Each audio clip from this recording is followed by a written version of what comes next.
Welcome back to our channel. నేను మీ అమర్నాథ్ రెడ్డి మాట్లాడుతున్నా. ఈరోజు మన టాపిక్ వచ్చేసి పూరి జగన్నాథ్.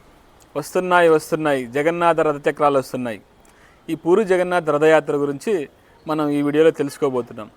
మనం ఎక్కడన్నా ఇంటర్వ్యూస్లో కానీ లేదా జనరల్ నాలెడ్జ్ కోసం కానీ ప్రతి ఒక్క విషయం ఒక టాపిక్ గురించి చెప్తే ఈ టాపిక్ గురించి మనకు కొంచెమన్నా ఇన్ఫర్మేషన్ ఉండాలా, అందరికీ తెలుసల్లా అనే ఉద్దేశంతో ఈ వీడియో చేస్తున్నాం. జనరల్గా పూరి జగన్నాథ్ గురించి చెప్పాలంటే గంటలు పడుతుంది, కానీ జనరల్ బేసిక్ ఇన్ఫర్మేషన్ ఈ వీడియోలో మీతో షేర్ చేసుకుందాం అనుకుంటున్నాం. ప్రతి సంవత్సరము ఆషాఢ శుక్ల ద్వితీయ నాడు ఈ జగన్నాథ రథయాత్ర చేస్తారు.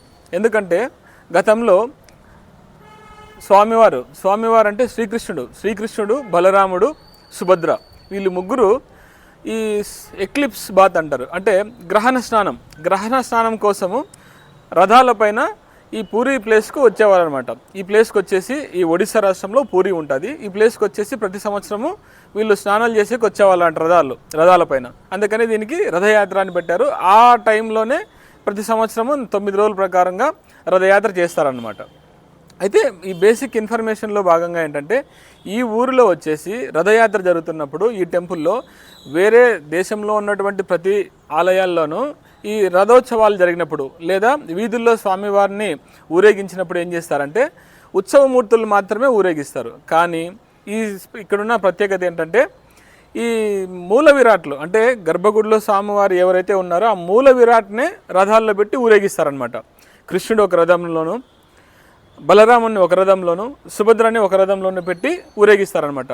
ఈ ఒరిజినల్ మూల విరాట్లు ఏవైతే ఉన్నాయో ఆ మూల విరాట్ని ఈ రథయాత్రలో వీధుల గుండా తీసుకుపోయేటప్పుడు ఈ గాలి ఏదైతే ఉందో ఈ స్వామివారికి తగిలి అక్కడ రథయాత్రలో పాల్గొన్న ప్రజలందరికీ స్వామివారి తాకిన గాలి మమ్మల్ని కూడా తాకితే మంచి జరుగుతుంది, పుణ్యం జరుగుతుంది, రోగాలు పోతాయి, సకల సంపదలు వస్తాయని నమ్మకం అనమాట.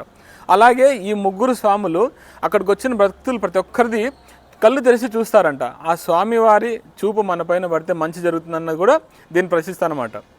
అయితే ఈ స్వామివారి రథాలు రకరకాలు ఉంటాయన్నమాట. రకరకాలు అంటే కృష్ణుడి రథం వచ్చేసి 16 చక్రాలతో ఉంటుందంట, 44 అడుగులు ఎత్తుంటుంది. అలాగే బలరాముడు రథం వచ్చేసి 14 చక్రాలు ఉంటాయి, అంటే వీల్స్ అనమాట, రథానికి వీల్స్. తర్వాత 43 అడుగులు మాత్రమే ఉంటుందంట. సుభద్రది వచ్చేసి 12 చక్రాలు ఏముంటాయంట, 42 అడుగులు ఎత్తుంటుందన్నమాట.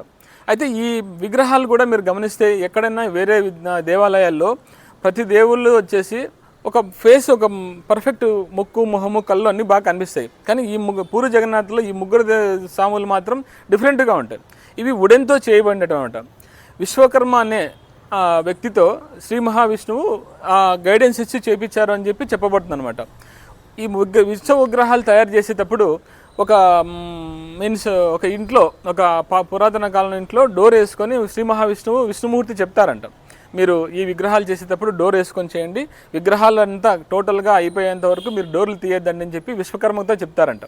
స్టార్టింగ్ విగ్రహాలు చేసేటప్పుడు సౌండ్స్ వస్తుంటాయంట. చెక్క విగ్రహాలు 3 కొద్ది సమయము కొద్ది రోజులు అయిన తర్వాత సౌండ్ రాలేదని మధ్యలో హఠాత్తుగా ఎవరో డోర్స్ తీస్తే అక్కడికి ఆగిపోతుందంట. అప్పటికి ఏదైతే షేప్ అయితే ఉన్నాయో 3 విగ్రహాలకు సంబంధించి ఆ షేపు అన్కంప్లీటెడ్గా ఉంటుంది, అందుకు ఇలా ఉంటాయంట. ఈ 3 విగ్రహాలకు కూడా ఎరుపు కలరు తర్వాత పసుపు కలర్ వస్త్రాలు మాత్రమే ధరిస్తారనమాట దీంట్లో.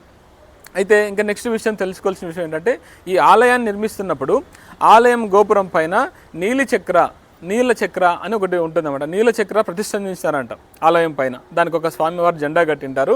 ఈ నీల చక్ర ఉండడం వల్ల ఆ ఏరియా పైన, గుడి పైన అయితే నో ఫ్లయింగ్ జోన్, అంటే విమానాలు ఎగరకూడదు అన్నది ఒకటి, విమానాలు పోవంట కూడా. నాట్ ఓన్లీ విమానాలు, హెలికాప్టర్స్, ఏరోప్లేన్సే కాదు, కనీసం పక్షులు కూడా వెళ్ళవంట. అది కూడా మనం గమనించాల్సిన విషయం. అయితే ఈ రథయాత్రలో మరొకటి అత్యంత ప్రీతిప్రాతమైన విషయం ఏంటంటే స్వామివారికి ఇచ్చే నైవేద్యం, అదే ప్రసాదాలు, ప్రజలకు ఇచ్చే ప్రసాదాలు. 56 భోగ్ అంటారంట. 56 రకాలతో స్వామివారి ప్రసాదాలు చేస్తారు. ఇది స్వామికి అత్యంత ప్రీతిప్రాతమైనదంట. ప్రజలకు కూడా ఇవే ఇస్తారంట. మినిమం మనకు అంటే ఒక సబ్జెక్ట్ పైన ఏదన్నా కానీ మినిమం నాలెడ్జ్ కోసము స్టార్టింగ్, మిడిల్, ఎండింగ్ కోసం దీని గురించి చెప్పానమాట. దీనికి సంబంధించిన ప్రతి ఒక్క విషయం చెప్పాలంటే చాలా వీడియో అవుతుంది. సో మనకి జనరల్గా ఒక టాపిక్ గురించి అనుకుంటే ఇదా తెలుసు అన్నది బేసిక్స్ అన్నమాట, బేసిక్ మీకు చెప్పిండేది. సో కాబట్టి ప్రతి ఒక్క వీడియోలోనూ ఏదో ఒక ఇన్ఫర్మేషన్తో మనకు తెలిసిన విధంగా చెప్తాము. మీకు కూడా ఎన్లైటన్ అయ్యి ఆ సబ్జెక్ట్ ఆ విషయం పైన మీకు కూడా మంచి చెడు తెలియాలని కొంత నాలెడ్జ్ రావాలనే చెప్తాను. ఇంకా కష్టపడి ఇంకా మంచి మంచి వీడియోలు చేసి మంచి మంచి ఇన్ఫర్మేషన్ మీకు ఇస్తాను. తప్పకోకుండా వీడియోని లైక్ చేసి షేర్ చేయండి, సబ్స్క్రైబ్ చేయండి. Thank you and all.